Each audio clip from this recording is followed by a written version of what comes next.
And this is the Sunshine Home where the Sunbelt offices are now. So this would have been sometime between 1918 and 1922. Jim Landino, owner of JCL Development, began buying properties in Sharon in 2012. The first building he bought was the former Independent Order of Oddfellows Lodge.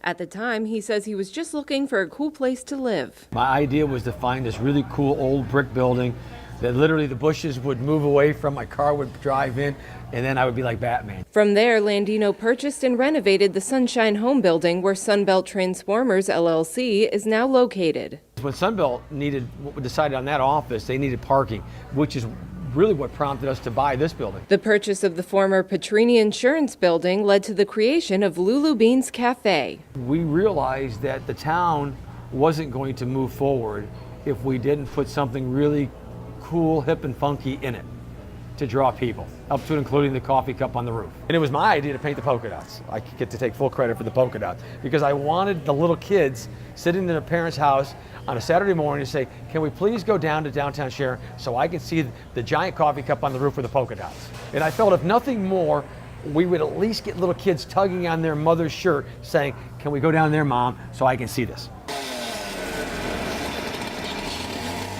It became kind of a common thread of ours then to acquire blocks. So then we went next door and picked up the Buell Armory of 1908. We really haven't acquired a building recently that we haven't acquired a minimum of 2 or maybe 3 other properties in that block. And in turn, we now have 5 block projects going in Sharon right now. The ultimate goal of his efforts has become making the city of Sharon more of a destination. The city of Sharon is known as a place that you work and then leave. The city of Sharon and the surrounding communities need to spend more time focused on quality of life creation. Landino believes that quality of life will bring people to the city. What we need is more people getting out of their cars and spending time and money in Sharon. Community planners are currently organizing a one-day event on September 15th to inventory buildings in the city. The initiative calls for 200 volunteers to document the buildings using a free mapping tool provided by the Pennsylvania State Historic Preservation Office. The initiative will determine whether or not the structures have historic value. Those that are not deemed historically significant can then be demolished in an effort to remove blight in the city. The city can't do the demo project until the houses are mapped because the state isn't going to release the funding until they verify that they're not knocking down historic houses. So I just think the idea of 200 foot soldiers on the streets of Sharon doing volunteer work is in itself fantastic. This gets a big deck out here and this is all getting redone. Fun stuff. The Buell Armory building is being renovated for office and event space. This building was originally built in 1908. It was the Buell Riflemen's Club, and they would have trained like a militia group. So Teddy Roosevelt's Rough Riders would have been very, very similar to what they were doing in here. And this is the stuff that starts to really make the difference.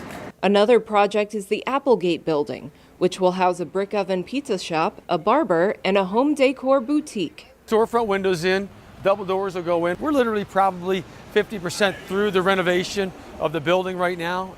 So this will start to really take shape in the next 2 to 3 months. Another project on the horizon is the transformation of the Old Jolly Industrial Supply property across from Penn State Shenango into an apartment building. Jolly River Apartments will hopefully have 30 beds available for Penn State by August of 19.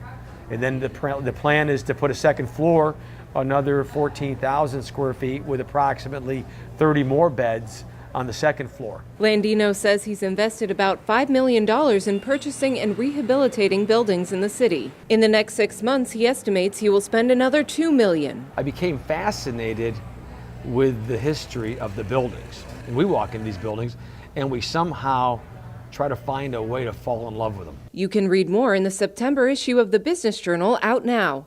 Click the subscribe tab to order your copy today.